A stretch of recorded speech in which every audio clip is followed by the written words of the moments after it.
Hello and welcome back to the Finding Hope with OMS webinar series. Shortly I shall be welcoming Associate Professor Sandra Neate from the Neuroepidemiology Unit to the virtual floor, but I'll just go through a bit of housekeeping before I do that. My name's Sian Southwood. I'm joining you from London in the UK. It's around about 11 AM here, and I'm the Head of Programmes at OMS.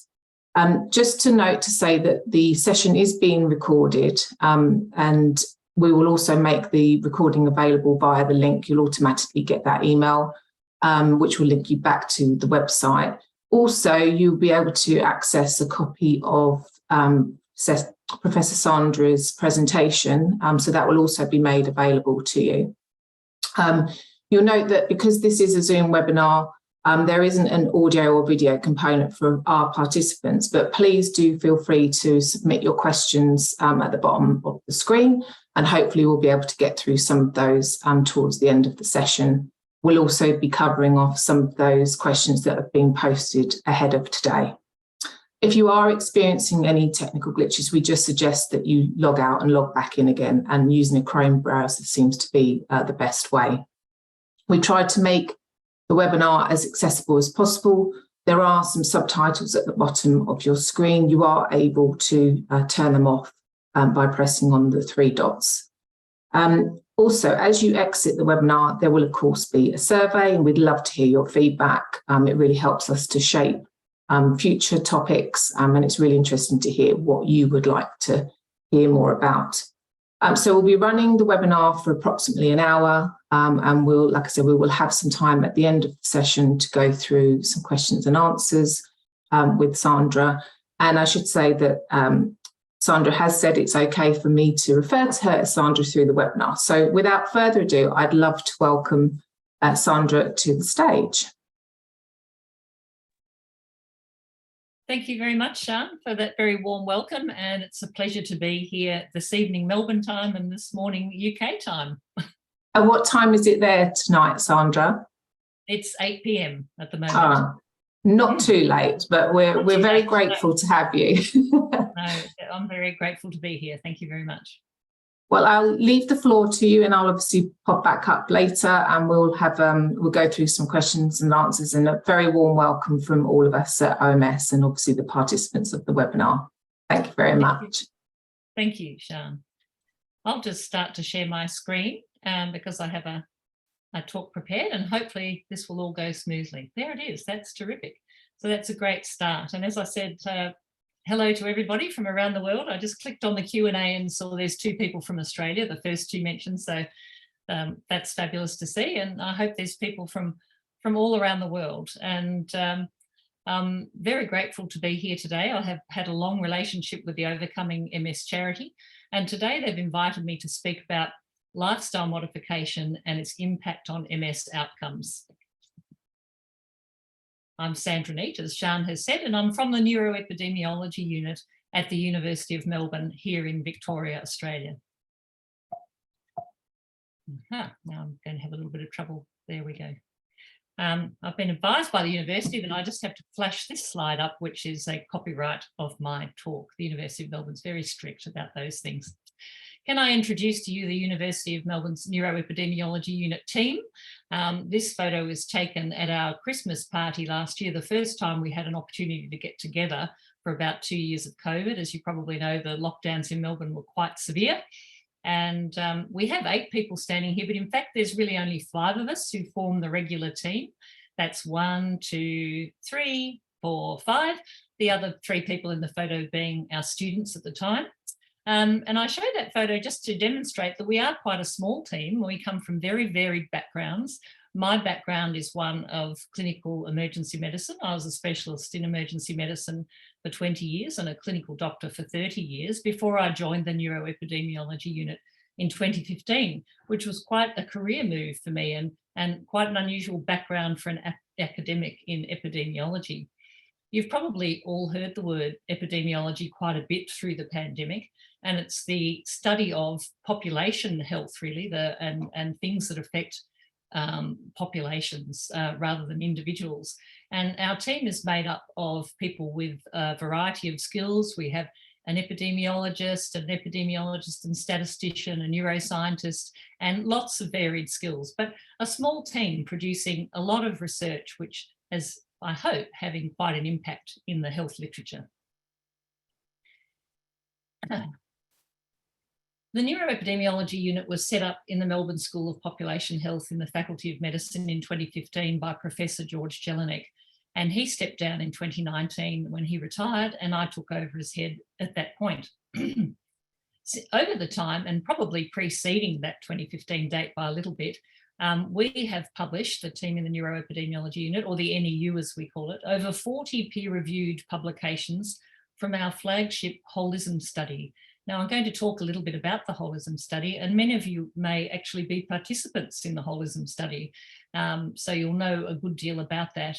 So we've also had many other publications from other studies that we've undertaken, and with collaborators around the world. Excuse me. We currently collaborate across the UK, Europe, the USA, and within other universities within Australia. And our aim is quite simple at the NEU. We aim to assess the role of lifestyle modification in MS. We don't do research into drugs. I'm not terribly knowledgeable about drugs and in MS. We really look at modifiable lifestyle-related risk factors. So what are the questions that we are trying to answer? They are, which lifestyle factors are associated with better health outcomes? Which lifestyle modifications, if any, are the most important or more important than the others? And is it necessary to do all of them? Sometimes people say, can I just do the diet, or can I just do something else? And so we'll talk about whether it's necessary to do all of them. Sorry, my little screen advancer isn't working, so I have to keep clicking on next. So what is lifestyle modification? Well, I'm probably talking to the converted, people who know a lot about lifestyle modification. But just if you don't, lifestyle modification involves altering long-term habits and behaviours, or as I sometimes like to call them, choices, because if we talk about habits and behaviours, it can sound a bit negative. But so we need to alter our life choices and maintain the new behaviour over months or years. And lifestyle modification can be used to treat a range of diseases and is quite commonly accepted in some areas of medicine, particularly in heart disease, and where diet and things like that are quite well accepted as standard treatment for the conditions, for those conditions. It's not quite so well accepted in the MS world, and we're not quite sure why, but we're working on that. So I just wanted to draw a distinction between the studies that we undertake at the NEU and the OMS program, the Overcoming MS program. You would probably know, if you've been engaging with the OMS website and the Overcoming MS program 7 Steps book, that the 7 steps involve eating well, sunlight and vitamin D, getting sufficient exercise, meditating, taking medication as and when required, dealing with the risk factors that your family members have, and changing your life for life. Now that's the program as it stands, but as researchers, we need to focus on particular things. So what we do is we have focused on 5 lifestyle behaviours, and 5 or so, or more actually, but the main outcomes that we look at are these. So the lifestyle behaviours that we examine is smoking, although we don't look at that a lot because I think the literature about smoking is well established, that it does nothing good for anybody under any circumstances. So we look at diet, physical activity, vitamin D, and stress-reducing activities. And the outcomes we examine are most frequently disability, depression, fatigue, relapse rate, and quality of life. And we talk about these as the sort of hard outcomes, the ones that are easy to measure. There's other outcomes that I'll speak more about later that are of great interest also. So why are we doing this? Modification of lifestyle-related risk factors may represent potential points of intervention for improving health outcomes. So if we can intervene and change things, it's possible our outcomes will improve. Simple. I wanted to talk a little bit about evidence because I'm going to go through some of our studies with you and other people's studies. And it's important, I think, to understand the different types of evidence that are available and what conclusions you can draw from that evidence. Proving which interventions work is not a simple thing. There's many different types of evidence, and each type of research comes with its own benefits and its own limitations. And really, in science, there is no such thing as truth. Each piece of evidence forms a part of the jigsaw puzzle of understanding the truth. And sometimes you can do a trial, excuse me, a study that shows completely the opposite from what 9 other trials have shown. And that's just because that happens by chance, but it's all part of forming the picture of truth, or towards forming a picture of truth of what is really effective. So every little study adds to the story, really. And I asked the question, is there anything such as proof? And there probably isn't. But the other question to ask is proof necessary? And I think that it depends who you are, whether proof is necessary or what level of proof is necessary. For example, if you're a neurologist, you may want a very high level of high quality evidence before you prescribe a drug to a patient, because there's potentially a lot of side effects and you want the person to have the best outcome. Whereas if you're a person with MS, the level of evidence that you require to make a change may be completely different. It may be that you're willing to accept all sorts of evidence, even perhaps an anecdote from somebody that is compelling, a personal story that is compelling to you, and that may be sufficient for you to make significant changes in your life. So there's all sorts of levels of evidence, and they're all important.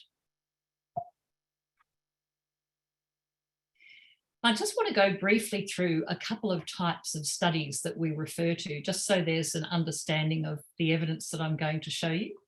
And the first one, that's the main sort of study that we conduct at the NEU, is called an observational study. And it is as it sounds. An observational study is where we observe the effect of something, a risk factor, a treatment, or other sort of intervention in a population of people without trying to change who is or isn't exposed to that particular thing. We watch things unfold over time without intervening, and we make comparisons between the different people in the population. Our holism study that I'll talk a little more about is one of these observational studies, and it observes a large cohort of people over time. The 2 types of study designs in observational studies are somewhat important to understand as well, because they tell us what we can conclude from the studies. So we talk about a cross-sectional study, which is, as it sounds, it cuts across one point in time. So in our areas of research, it examines lifestyle behaviours and compares them with outcomes at the one time point.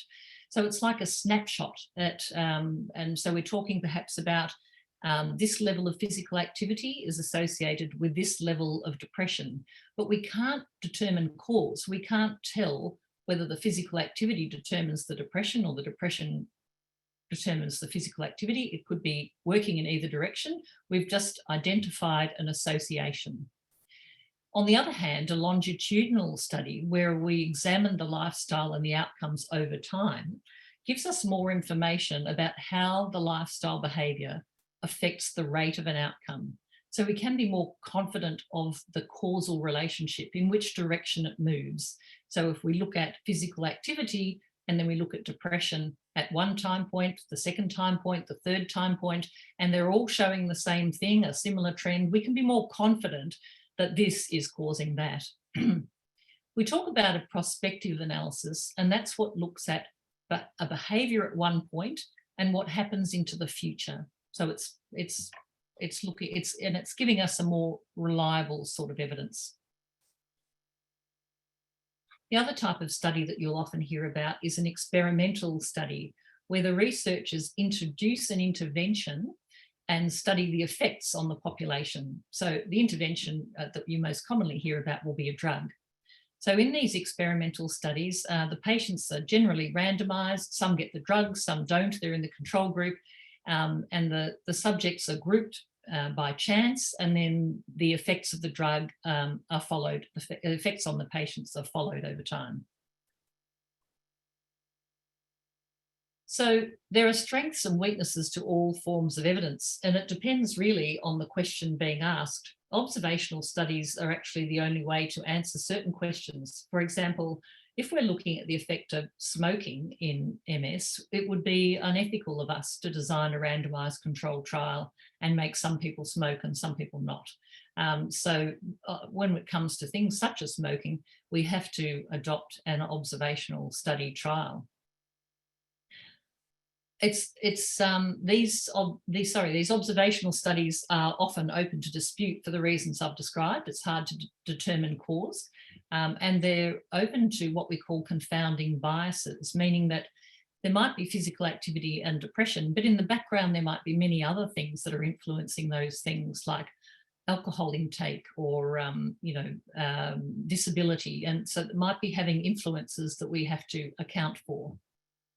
The randomized controlled trial is thought to be the gold standard in research, where little is left to chance, but it has the downside of being extremely time-consuming and expensive, and the participants must be recruited and they must stay within the trial to make it meaningful. So then we're left with what we call a hierarchy of evidence. So this diagram represents what we consider the highest quality of evidence, which is so the ones I was talking about, the observational studies, come here in the middle, the cohort and case control studies, the randomized controlled trial I was talking about. So they're all sort of seen to be in the middle of the quality of evidence.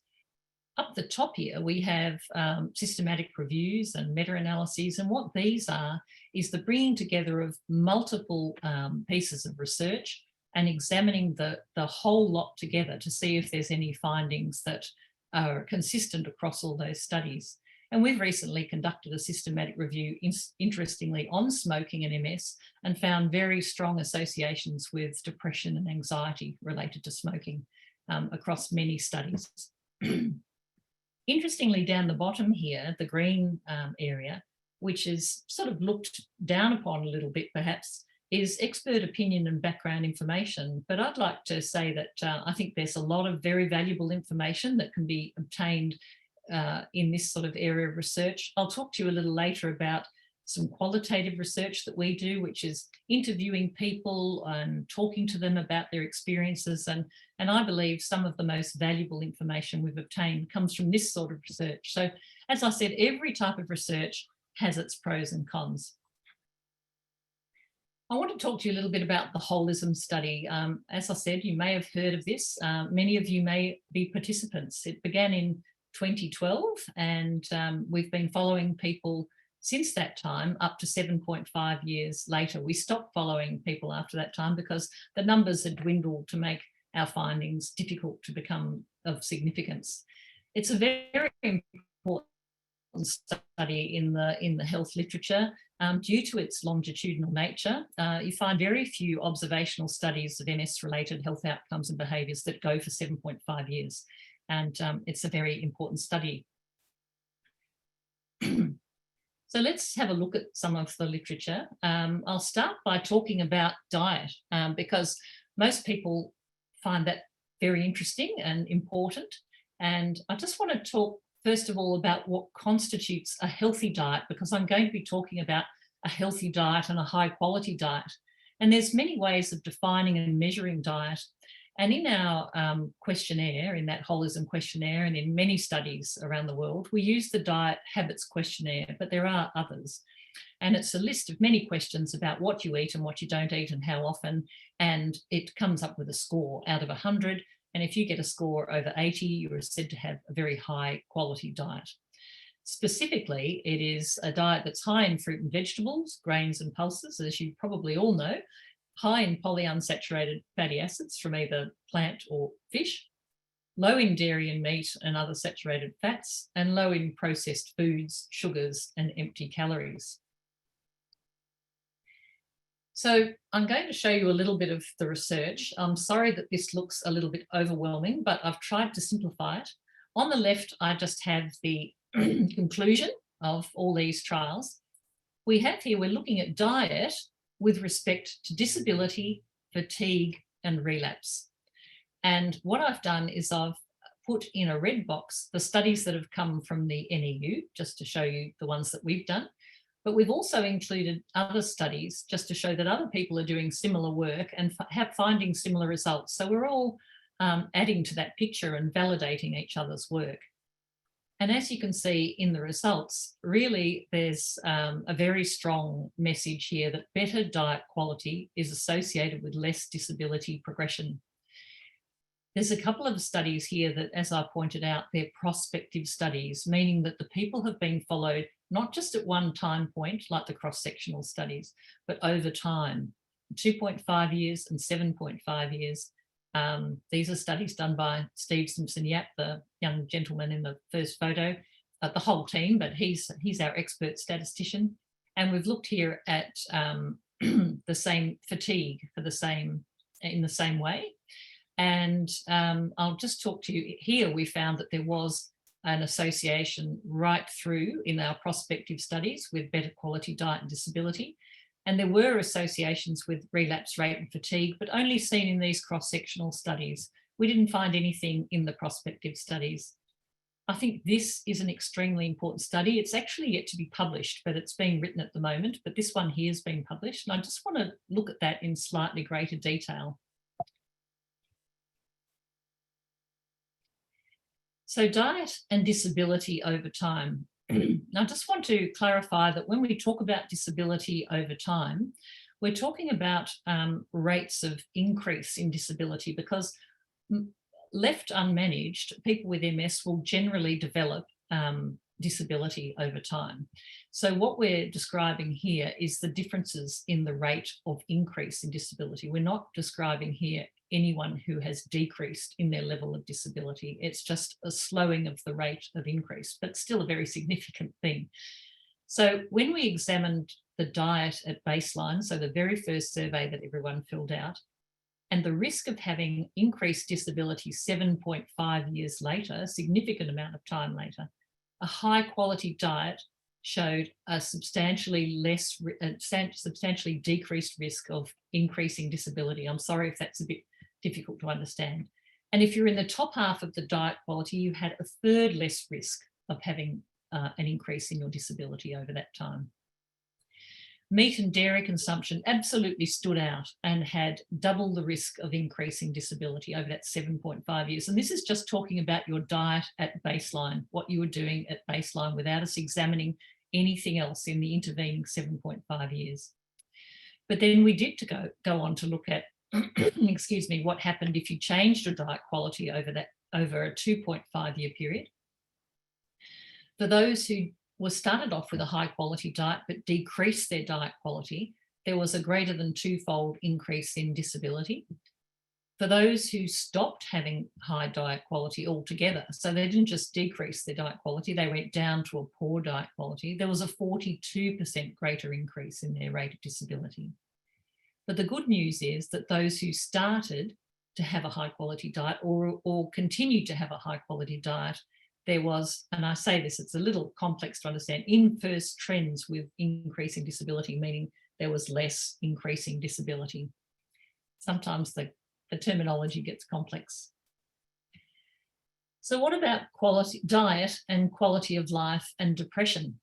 So diet quality associations with quality of life and depression have both been substantiated in these prospective studies, the studies of higher quality. So once again, our NEU studies in the red box, which makes up the majority of them, and the more important studies, the more convincing studies, for want of a better word, are this 2.5 year and 7.5 year prospective studies. And I'll just briefly look at those as well. So first to look at depression. So when we looked at the baseline survey to the 2.5 year follow-up, high diet quality with no meat or dairy intake led to less depression, and that is less depression.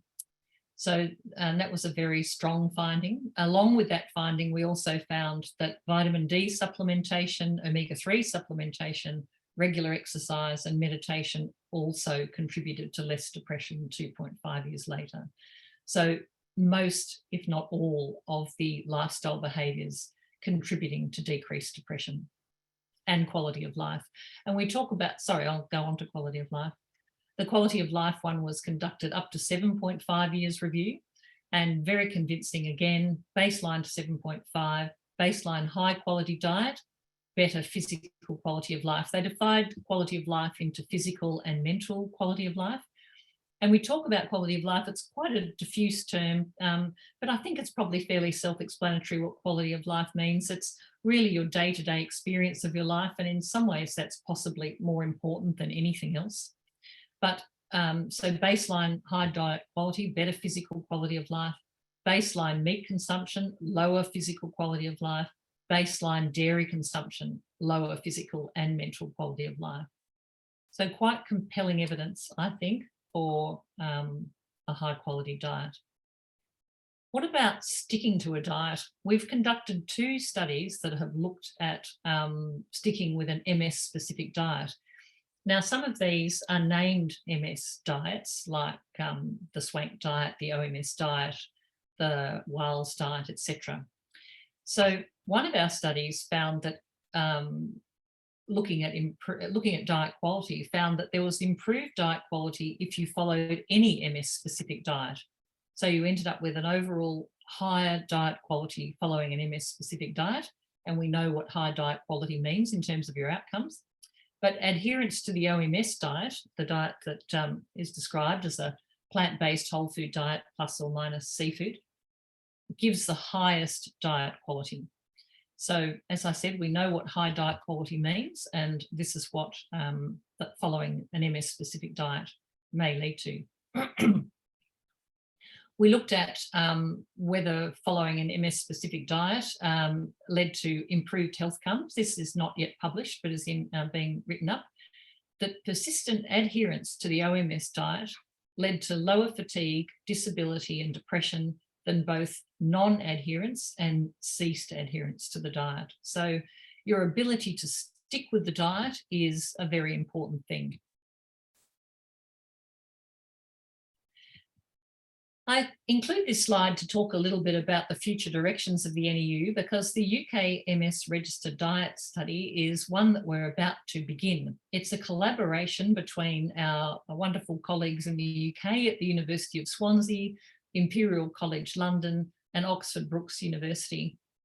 We're going to use the data from the UK MS Register, and probably many people on the call are part of the UK MS Register as well, where people it's an annual survey, national survey of the UK of greater than 2,400 people. And it's been going since 2011, and the participants fill in a survey twice a year, which is very good of them. It must be quite an onerous task. And the UK MS Register has lots of data about their health, their clinical condition, who and what they are, and some lifestyle characteristics, not as many as we had in our holism study, but some lifestyle behaviours. In 2015, our colleagues inserted a large 120 question diet survey, which is a very intensive instrument and much more intensive than the diet habits questionnaire that I spoke of earlier. So giving a lot more detailed information about foods and that people are consuming and their outcomes. So we are going to, in collaboration with this group, repeat the survey either this year or early next year, so that we will have the information from the 2015 survey, all the characteristics of the people in the intervening years, repeat the survey, see what people are doing now. Have they changed? Have they adopted a healthy diet? Has their diet gotten less healthy? And what their outcomes are up to 10 years. Why are we doing this? Well, we think it's adding depth and breadth to the current diet data. It is very difficult to conduct a randomized controlled trial regarding diet, as you can imagine, making people eat a specific diet.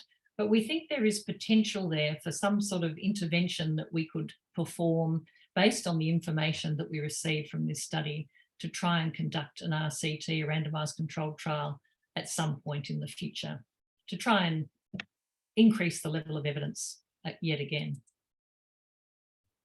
So that's diet. Let's have a little look at physical activity as a behaviour. And in the holism study, the physical activity is defined as fairly vigorous exercise 3 to 5 times a week for 30 minutes. But so that's the sort of level of exercise you have to do to achieve the results we're going to talk about.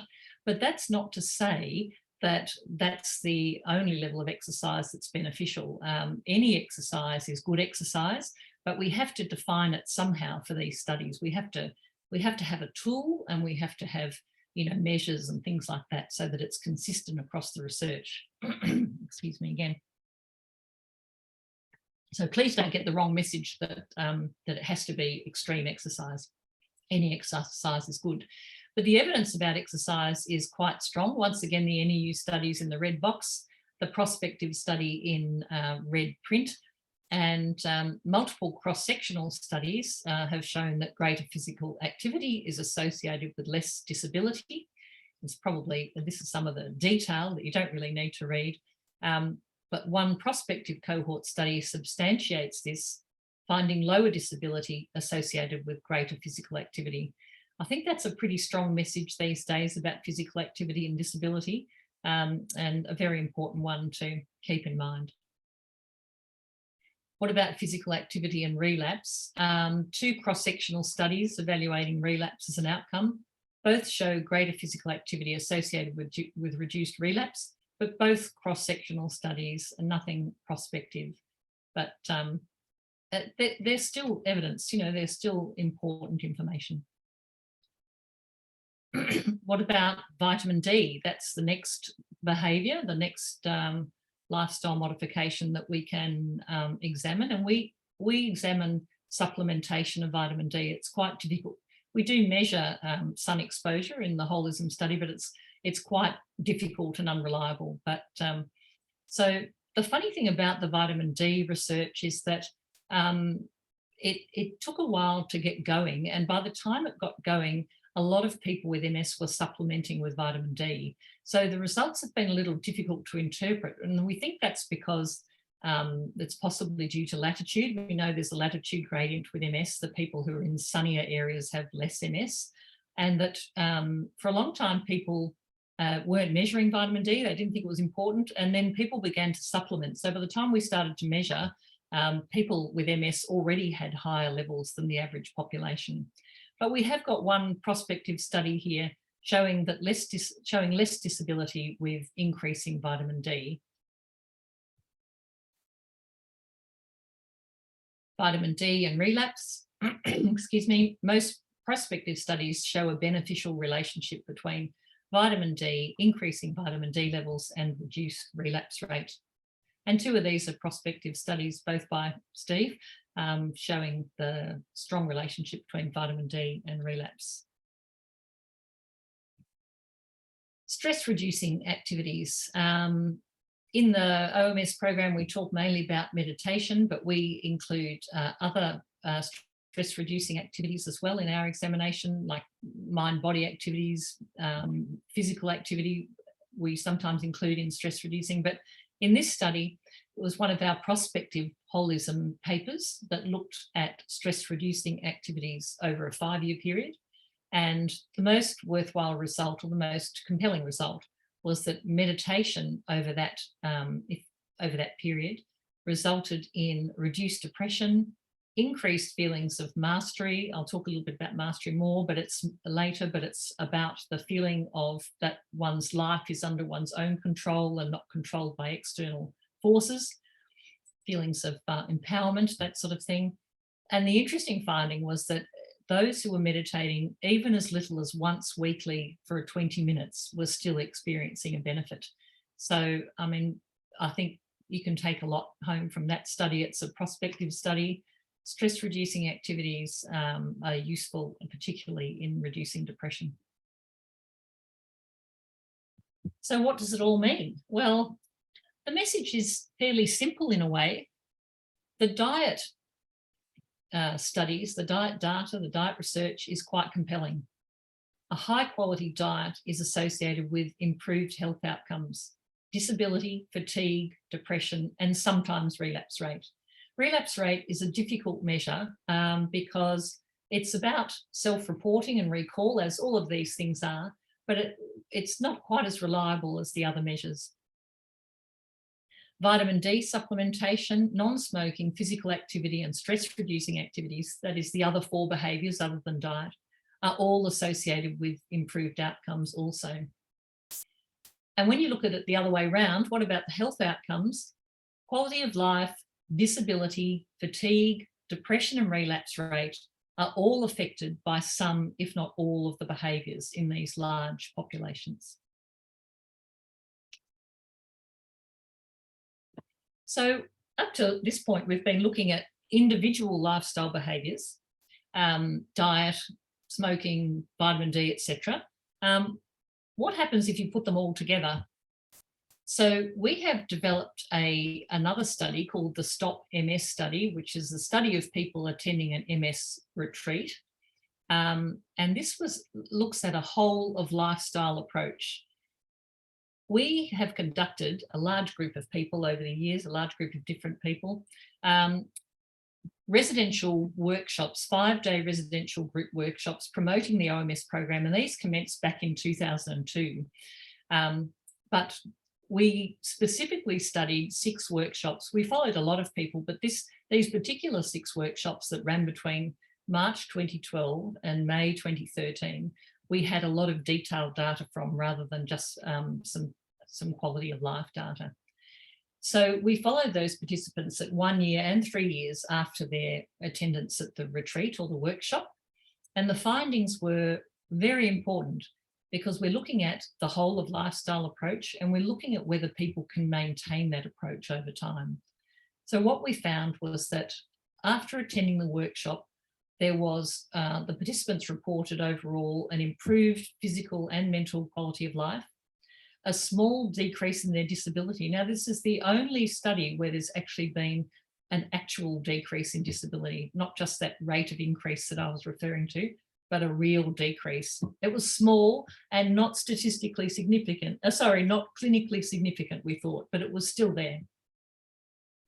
Fewer reported a relapse in the year preceding filling out the survey, and the behaviours, importantly, were maintained, not altogether, but in general. And another important factor was that medication use increased over that period of time. And the reason I say that is because we don't study medication, but we totally accept that medication is a useful intervention and can be, extremely worthwhile and important to discuss with your neurologist, but it's not something that we examine, but also not something that we feel is not worthwhile. We certainly feel it's very worthwhile. It's just that we don't study it. So over that period of time, medication use increased. But the important finding, I think, apart from those ones, was that lifestyle modification was both feasible and sustainable, because a lot of people wonder whether you can stick at this for a long time. And I mean, the group of people who went to these workshops were obviously highly motivated, but people can stick at it, and they do. And from personal experience, I know many, many people who have. So what about the question, can you just do some of the behaviours, or do you have to do all of them? Because some of them are easier than others. For different people find different things easy and difficult. So one of our studies looked at the individual lifestyle behaviours and related them to quality of life over a 7.5-year period, so another prospective study. So we found that if you did equal to or more than 3 behaviours, this was related with having a higher quality of life. So less than 3 behaviours didn't have an effect. But the optimal effect was found with all 5 behaviours. And prospectively, greater than 3 behaviours at 2.5 years and greater than 2 behaviours at 5 and 7.5 years led to improved quality of life. And we felt that it was most likely driven by diet and physical activity. They seem to be the 2 most important ones, but as we said, all 5 gives optimal effect. So this study suggests that multiple healthy lifestyle recommendations should be encouraged and supported. Excuse me.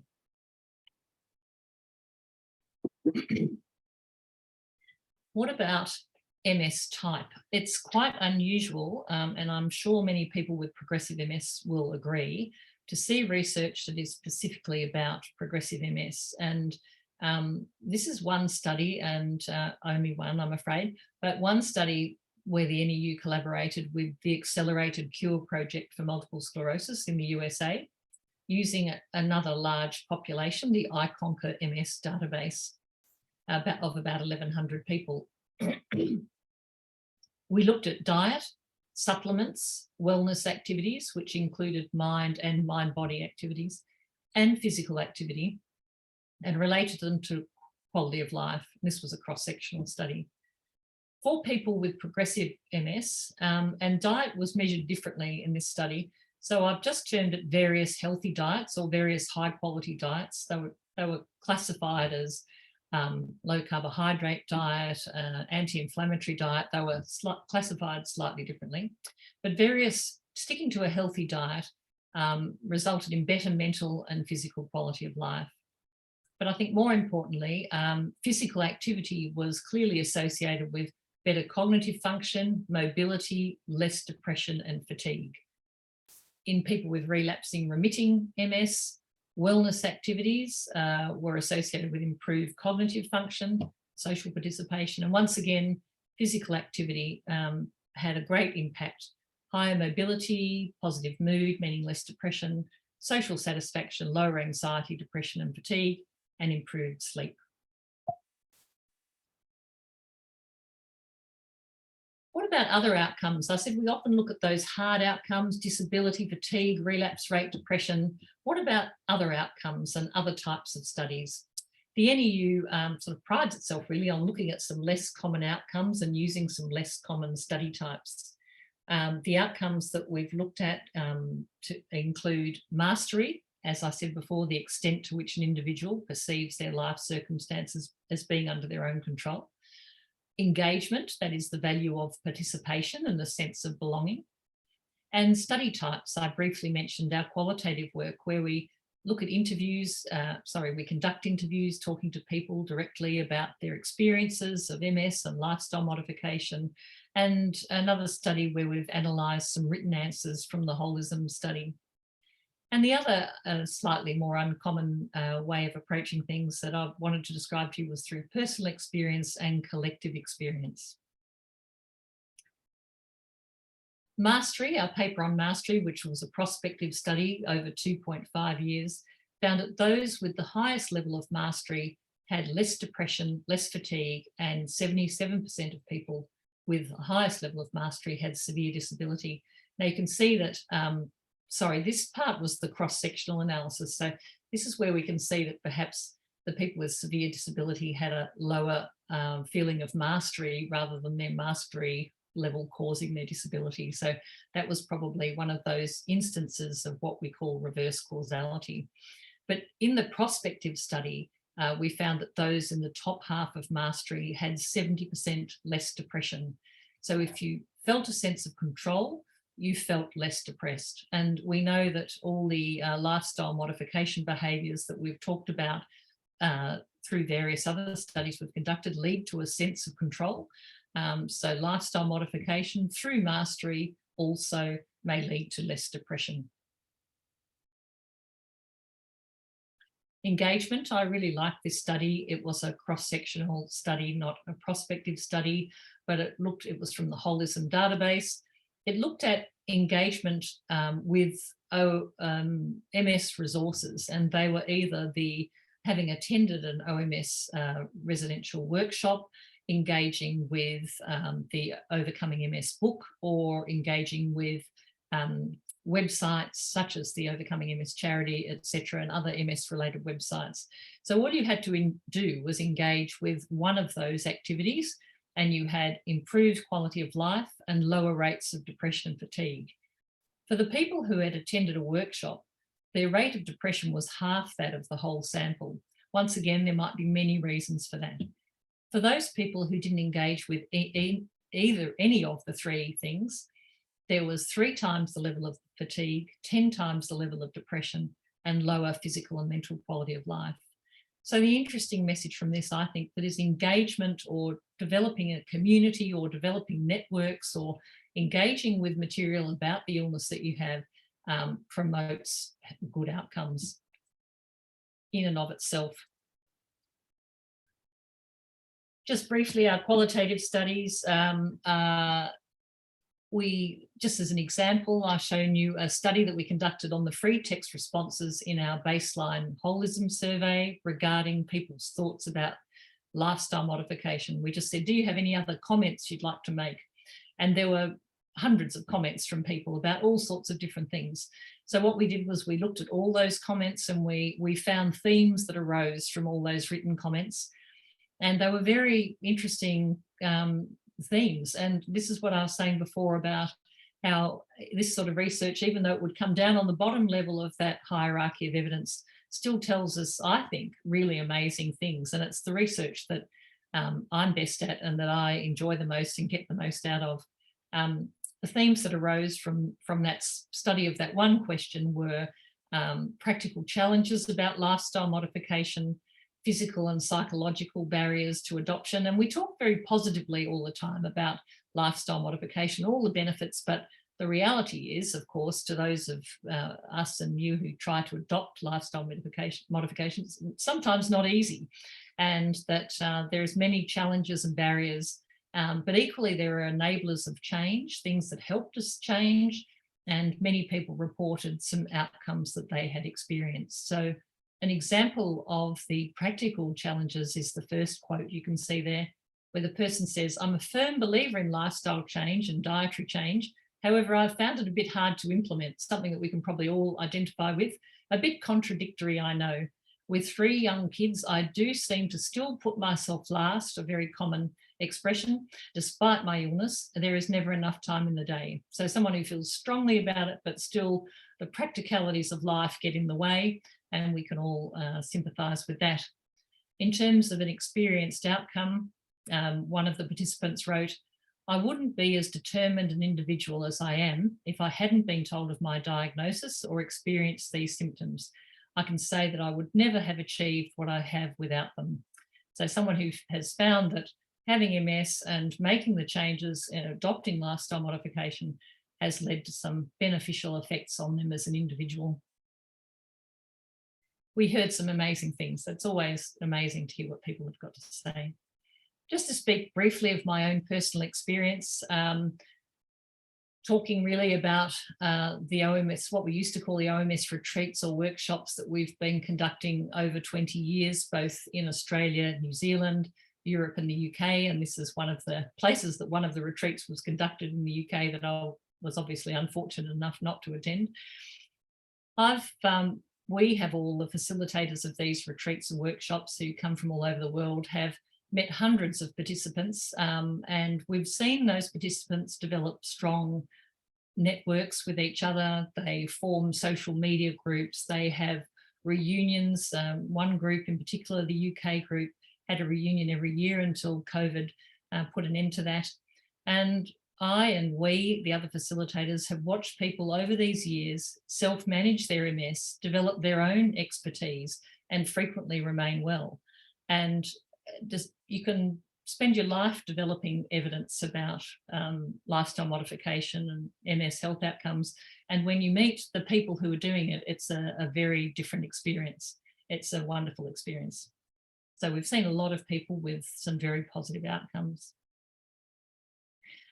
Sian has asked me just to mention the Overcoming MS Handbook Roadmap to Good Health, which was published this year. It was edited by George, myself and Michelle O'Donoghue, a Harvard cardiologist with MS.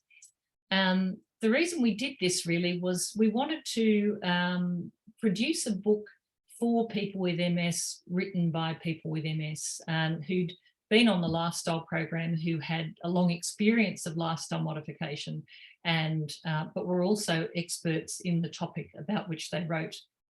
The interesting thing I think about the book, and I guess I'm a little biased, but it covers a range of topics that are often not covered. It's really a companion to the Overcoming Multiple Sclerosis 7-step program book, which is very scientific, very evidence-based. This is a little bit more of a conversational book. It covers a range of topics that are often not covered, such as mental health, choosing your healthcare team, resilience, work, pregnancy, progressive MS, disclosure, all sorts of things. So I think it's a very useful book. It's written by a team of international experts, most of whom have MS. The only people who don't have MS are Dr. Brandon Bieber, who was the neurologist who wrote the first chapter about what is MS, and myself and my stepdaughter, who wrote about families of people with MS. Everyone else, I think, had MS.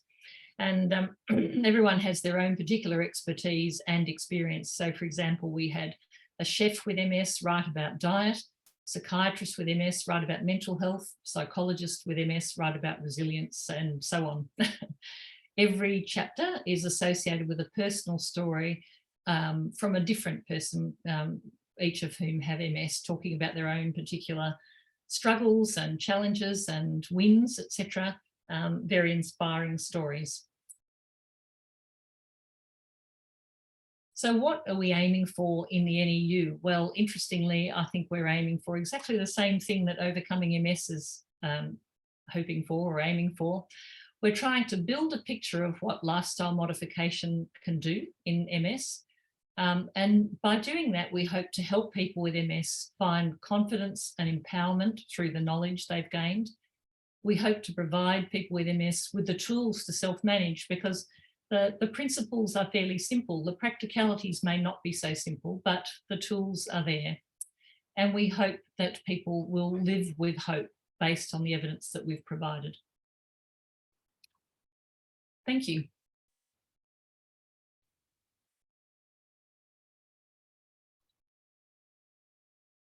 Hi, Sandra. Thank you so much for that. I'm sure you want to take a deep breath. That was quite some presentation. Thank you for that. Well, please do just take a minute to have a glass of water and take a breath. But thank you so much for taking us through all of that.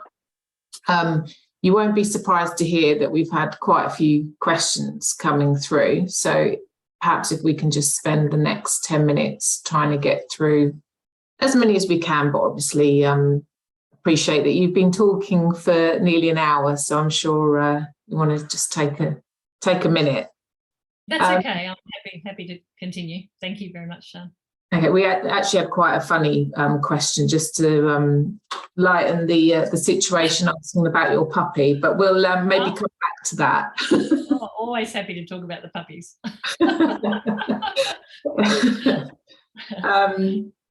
So just focusing on sleep here, somebody's asked, to what extent does sleep impact on the experience and progression of MS, and how might an ongoing or on-off lack of it have affected it happening in the first place? There's not a lot of strong evidence around sleep. I think it's unlikely that sleep deprivation would have caused the onset of MS. I mean, we all know that there's multiple risk factors for developing MS, and stress is one of them. So perhaps the stress that is deeply entwined with lack of sleep, it either may cause a lack of sleep or result from a lack of sleep, could affect the onset of MS. But sleep deprivation in itself has not necessarily been linked with the onset of MS. In terms of progression of MS, there is some papers that have looked at sleep deprivation and relapse, but there is a complex interaction there between, once again, the stress that may be associated with lack of sleep.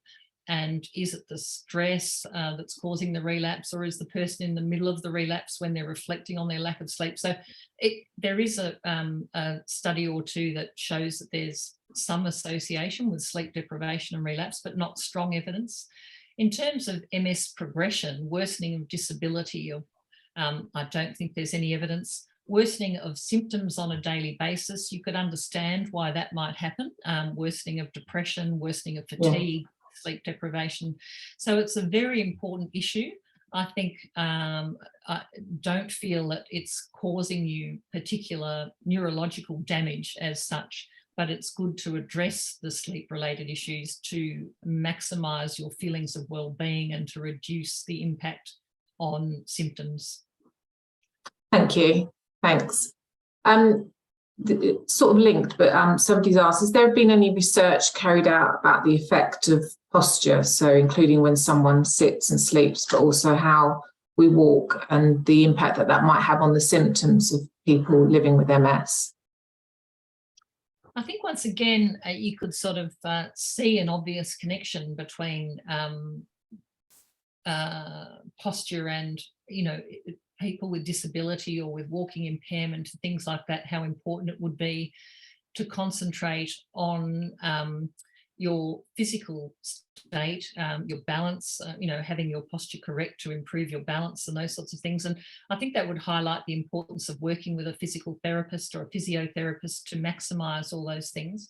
Once again, I don't think there would be a reason that posture would cause a deterioration in your MS in terms of a neurological change or a cause of physical disability or a lesion or anything, but you can see how posture and disability and things would interact, and important, like sleep, to maximise your physical condition to minimise your symptoms.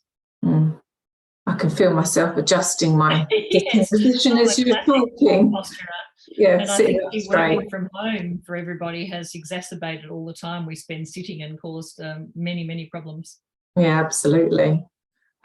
We've had, no surprises, we've had quite a few questions around diet. So somebody's asked, what do you think is the mechanism when eating food that's not necessarily, OMS compliant, that aggravates their MS? They said when they travel abroad, they try to stick to a vegan diet, but they're concerned that they might be eating some foods such as palm oil, vegetable oil, coconut. Do you think that this is dose dependent, i.e. akin to a toxin effect, or non-dose dependent, i.e. akin to immunogenic?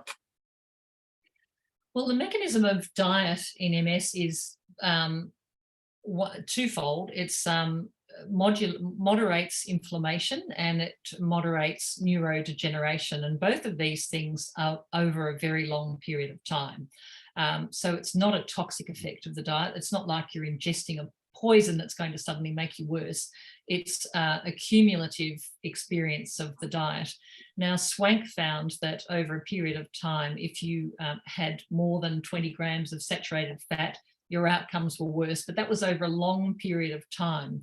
And what I think happens is that if you are terrific about the diet, you are very careful, or whatever the word you want to use is about the diet, you eat a very healthy diet, and then sometimes you go overseas and you eat out and you ingest some palm oil unknowingly, don't worry, it's all fine. I think that George talks about being a living experiment, because we travel quite a bit, and I'm sure he's eaten some dreadful things on and off, and he's become a lot more relaxed about it over the years. He just thinks, look, so far so good. 20 years down the line, I'm fine. So if I make a little mistake or I unknowingly ingest something, so give it your best shot, but don't stress too much about that. Yeah, I like that. Give it your best shot. I'm going to remember that. And it's in some countries it's easier to give it your best shot. Italy's wonderful, France is hard, all those sorts of things. Yeah.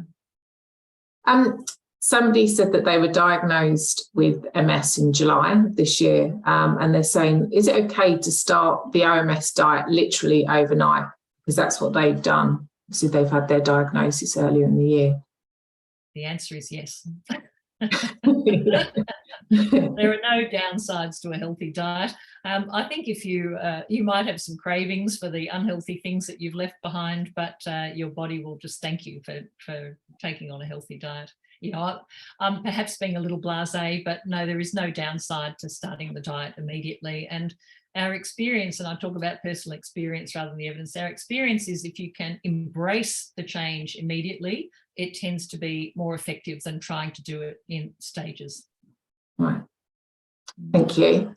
We're going to move on to gut biome. So what are your thoughts on low gut biome and MS? Do you think that gut health has a direct link to reducing relapse rate, inflammation? And would you recommend taking a supplement to boost a microbiome?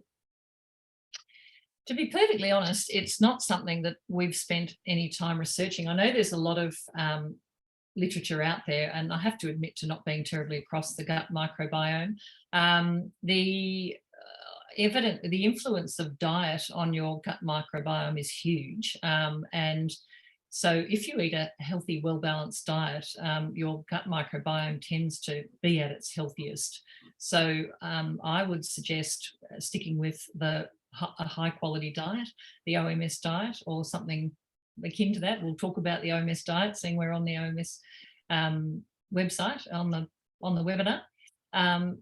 Supplements and things I wouldn't want to get into. I don't know enough about them, I'm sorry. Okay, thank you. And somebody's also asked, what is your view on testing for vitamin D and whether it's useful? It is very useful, but in Australia, I know they've cracked down on the number of vitamin D tests that general practitioners are allowed to perform because they cost a bit of money. But what I think the advice is, or a good advice is, that you have an initial vitamin D level and you find out whether you're deficient or not.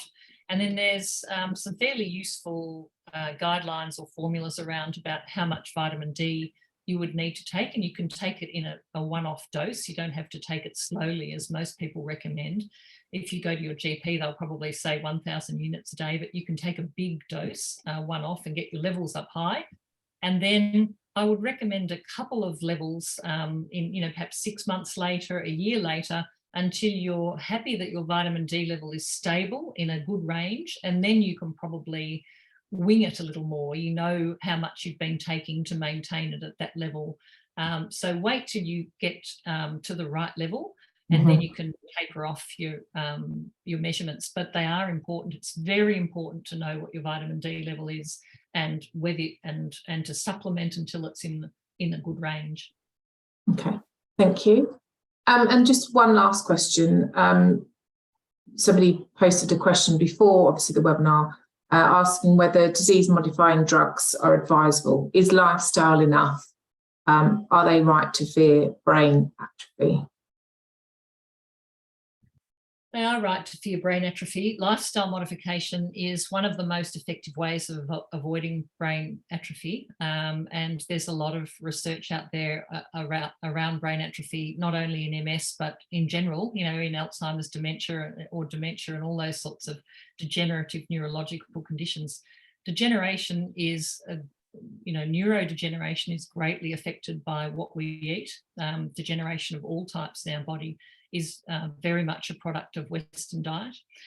But I don't advise against medication. I think that that's a very individual choice.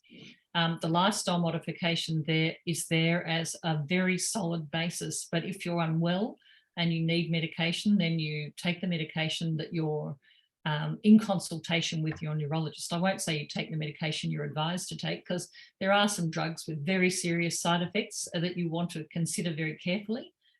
So seek advice widely, but yes, take medication if you're unwell, if you're having frequent relapses or deteriorating them. That's a great idea, but keep the lifestyle modification up in the background. It takes a while for the lifestyle modification to have an effect. Like I said about diet, it can take a number of years to stabilize, to get to a level where things are working optimally and stabilizing. So keep going and do whatever you need to do medication-wise.